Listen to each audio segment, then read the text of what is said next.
where I'm at the moment, it's like 150 kilometers from the center of the earthquake.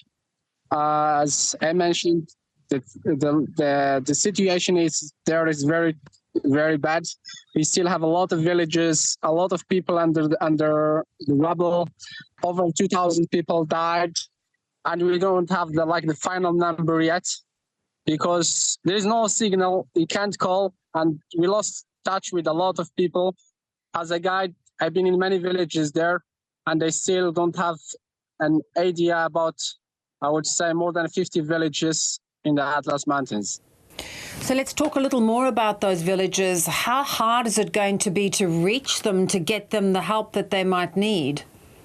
Yeah, I'm from the Atlas Mountains, from a place called Imlil. It's like 70 kilometers south of Marrakesh. There is hundreds of villages, very small villages there. Some villages you find only like 10 families, 20 families. Some villages 150 and more. It's a mountain area. The highest point there, it's over 4,000 meters. The roads are very bad, even in normal days. Even if there is no earthquake, to get to these places, it's not an easy thing. Very zigzaggy roads. But with the earthquake now, it makes it very hard. Most of the roads, as I mentioned, are closed. And people are really, really struggling there. We received some videos yesterday for some villages, for those who managed to get there and back, because still there is no signal. A lot of villages, they have no electricity, no water. People are helping from Marrakesh, from other cities in Morocco, trying to send some food to those people who are struggling up there. Of course, now closer to Marrakesh, there's been a lot of damage. A lot of people are quite fearful. What are they doing? Where are they sleeping? What sort of housing do they have at the moment? Yeah, and actually, the situation in Marrakesh, it's not too bad. Only the old town or the Medina, the historic building are collapsed, like the wall around the Medina, because it's very old. And outside the Medina, there's cracks on the walls. Some buildings are about to fall, but it's not as bad as the Atlas Mountains. People are sleeping outside. This is like the third night people, they sleep outside. There is aftershock. There is one this morning. The worst one was yesterday morning. It was like 4.6. So people are very scared to go back to the buildings. So they just prefer to spend the night outside. What is your sense, Brahim, of what the government is actually doing to help? And actually, the government is doing what they can, not what they're supposed to do. Because when you hear that people are dying, and they can't dying also because of they managed to get them out of the rubble, but there is no ambulances, there's no helicopter. There is some, but it's not enough for everybody. They're sending the aid, but the problem again, to the furthest point they can go, to where the road stops. They managed to send some helicopters to the heart of the mountains, but there is a lot of villages that they couldn't get any help at the moment.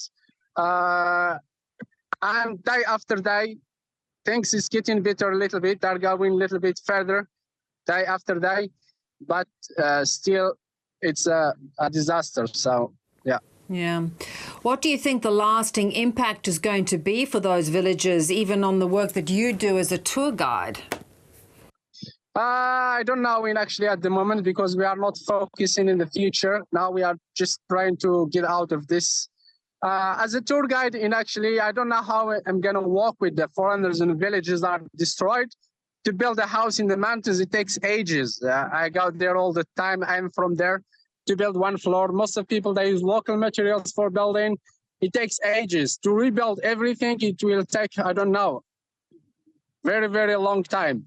So all these villages are very far from the roads.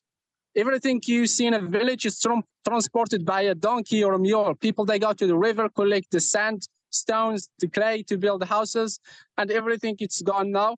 It will take them ages. When I say ages, I'm talking about 25, 30, 40 years to rebuild everything. If they decide to stay there, yeah, that's it.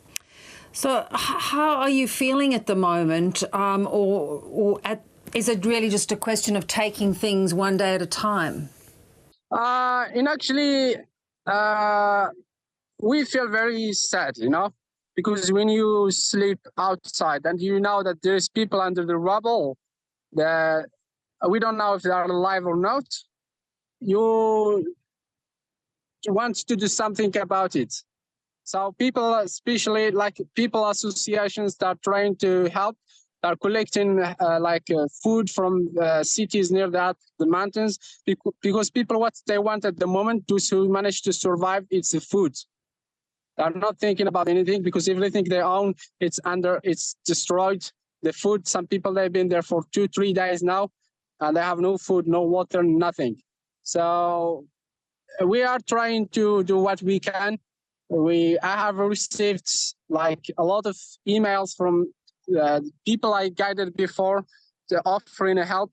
So, and also the local guides in Morocco, they are going to collect some. They will collect some food and blankets, tents, and in the next few days they will send that to the Atlas Mountains.